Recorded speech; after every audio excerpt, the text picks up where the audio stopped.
Many thanks for staying with us, everyone.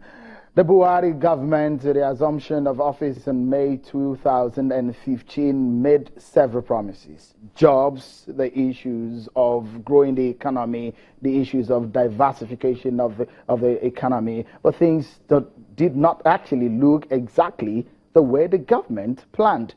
6 months down the line, a lot of people expected that the president would put up a cabinet, but it took 6 months to do so.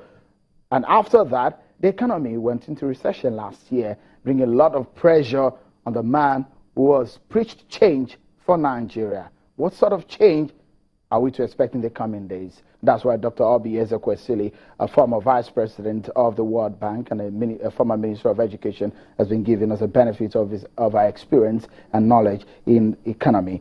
And we're making sense of the Buhari economy. Many thanks for staying with us on the program. Thanks, if you look at the budget 2017 and what the budget 2016 was said to be a budget of change, that of 2017 is said to be a budget of recovery and growth. Maybe I should just show you quickly the breakdown of the 2017 budget. 7.298 trillion naira. That's what the president presented. The current 2.29 trillion. Capital expenditure 2.24, that's about 30.7% of total budget. And this budget is about 20% higher than that of 2016. Benchmark of oil, $42 per barrel. It looks like things get in fact higher than that. Good news. Oil production estimate 2.2 million barrels per day. Average exchange rate 305. It doesn't look like that is... that's good news on that side. But let's make sense of what this means for Nigeria compared to 2016 and the performance of that budget. We've just gotten an approval for a $1 billion Eurobond. In all of this, good news, bad news? I think that we need to contextualize. There was a major shock to the economy, definitely. With the loss of oil production levels for much of 2015, 2016. Then the oil price shock when oil lost as much as 60% of its price level. So that's the context.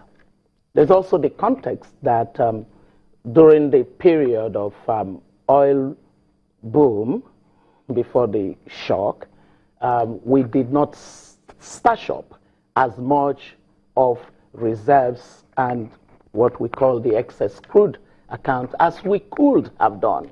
So that's the context. The problem, though, is that when you have that kind of a context, you hit the ground running. So by not hitting the ground running, it sent a lot of waves that were negative. And so it confused the market. And many people held back. And then by the time an expression of what the economic policy of the administration would be began to come out, it just seemed like it was drawing back on certain fundamental issues like the one we were previously discussing. Now, with all of that, it passed the budget of 2016. That budget was not passed until about 5 months into the new year. Now they've had to extend, which is legal, to March 31st of this year. But however you cut it, it is difficult to be able to execute budget within that kind of a time frame. Even with that budget, there is a built-in 2.2 trillion deficit. Yeah. Now, you've got to finance that deficit. In financing that deficit, if you don't finance your deficit, what you're going to have to do is to ask the central bank to print money. If it prints money, then you're poor, and all the businesses and even government, everybody will get into more trouble because inflation will go through the roof. So you can't afford to do printing of money. You have to find sources of financing your budget. So you do domestic borrowing, and You remember when there was that conversation about asset sale, some possibilities of some privatization program of some assets, and then you do external borrowing. Now, what the government has done is to, in the 2016 budget, was to look at the different sources through which it could finance its deficit of 2.2 trillion. This is probably about 6.6 billion or thereabout. Now, in financing that, they need a mix of instruments to be able to do that.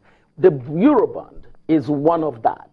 And one of those, right? So the Eurobond that it has gone in search of and been able to achieve a 1 billion where people were as ready to give up to 8 billion, 7.8 billion or thereabout, is an indication that there is a strong appetite for investors in bonds to invest into that deficit.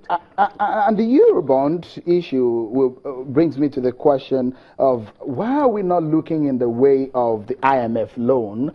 There seems to be some level of distrust between the IMF and the Nigerian interest in the loans. Egypt, Ghana, Kenya, Kuwait, they're doing well under that climate.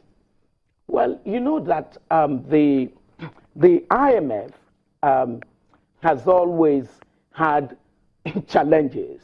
The difference, of course, there is a difference that exists between the IMF. The IMF, you go to them when you're having a current account, balance of payment crisis. You go to the World Bank when you need to finance your development, like your projects and in health, education, development. Now, there's always been that antipathy, and being able to discuss with the IMF